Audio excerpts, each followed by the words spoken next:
misy anao mitamberina ataon-tsaiko foana reo vita izay natao tsy nampoizika ianao e no tiana lalan'ody eny an-tran'izao e ka hirahira nataoko fanafo fa mitepitepy foana isana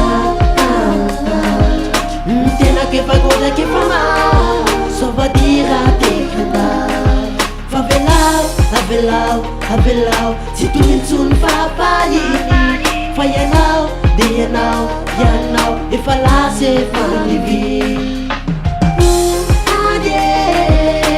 hany ianao zay kau izao e goodbye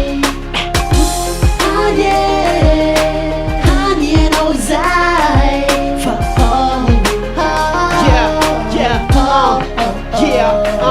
loin des yeux, loin du cœur, tu es parti si loin. Je sais que tu es en colère, mais accepte mes excuses au moins. L'amour me ruine profondément au fond des nocturnes.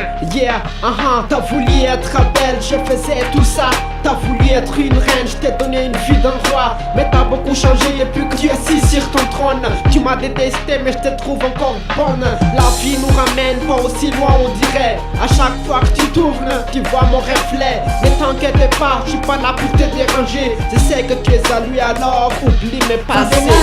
Avelao tsy toy intsony fapaly fa ianao de ianao efa lasa efa nivy hany ianao zay kau izao e goodbye hany ianao zay fa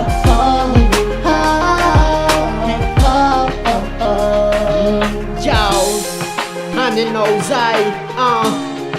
you want to me for big dams Zawati Shia Pulagano And you stand still.